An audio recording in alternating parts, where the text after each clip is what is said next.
भारत माता की, भारत माता की। रोहित भाई कैसे नींद में हो? चश्मा उतार के मुंह धोलो जाके। कोई बात नहीं, एक बार हो रहा है। भारत माता की, भारत माता की। चलो अब देखिए, आप लोग, आपको जैसे अभी ब्रीफ किया है गौरव भाई ने कि हम लोगों का एक कार्यक्रम है जो कल से स्टार्ट हो रहा है। नॉर्मली आप जानते होंगे कि ये कैंडल जो हम जला रहे हैं ये इसलिए जला रहे हैं कि सभी लोगों को जागरूक करा जा सके। तो ये कैंडल वगैरह है ना, ये तब काम करती हैं जब सामने वाला भी ये सोचे कि हाँ भैया मैं कुछ इसका पार्ट बनूं। ठीक है, अब आते हैं थोड़ा सीरियस नोट पे। देखिए, अभी तक जितनी भी प्रोटेस्ट हुई है, प्रोटेस्ट होती है सिर्फ चीजों को एक तरह से रजिस्टर कराने के लिए। जैसा हम कहते रहे हैं, जैसे हम रिसेप्शन पे जाके नाम लिखवाते हैं ना, तो प्रोटेस्ट जो भी होती है वो सिर्फ नाम लिखवाने के लिए होती है। सरकारों तक मुद्दे पहुंचाने के लिए हम प्रोटेस्ट करते हैं। पर जब हम शब्द इस्तेमाल करते हैं ना, सत्याग्रह, तो ये बड़ा अपने आप में बड़ा ही एक लाजवाब सा शब्द है। एक बार कह के देखो, चलो बाकी सब छोड़ो, प्रोटेस्ट वोटेस्ट तो बहुत हो गया, प्रदर्शन, कहीं भी जाके नारे लगा दो, कहीं भी कुछ भी कर लो, वो तो प्रदर्शन हो गया।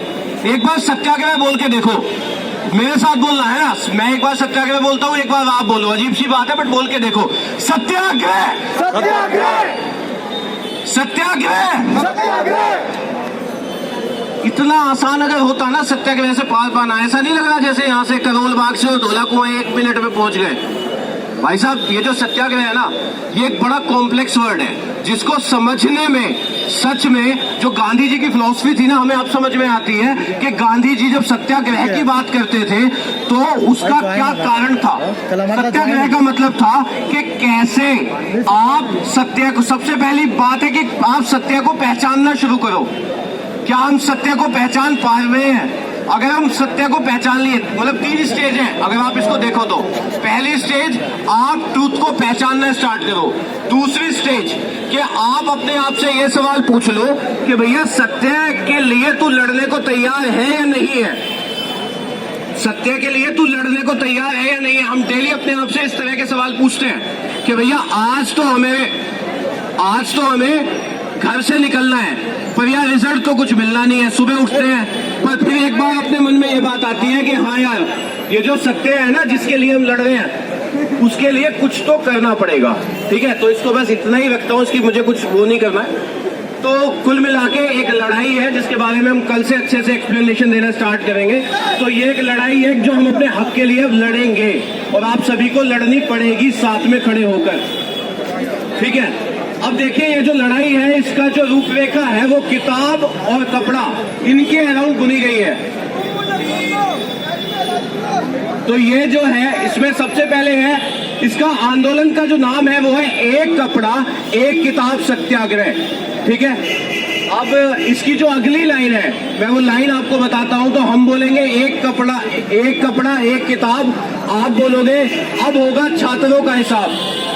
मैं बोलता हूं एक कपड़ा एक किताब, अब होगा छात्रों का हिसाब। एक कपड़ा एक किताब, अब होगा छात्रों का हिसाब। एक कपड़ा एक किताब, अब होगा छात्रों का हिसाब।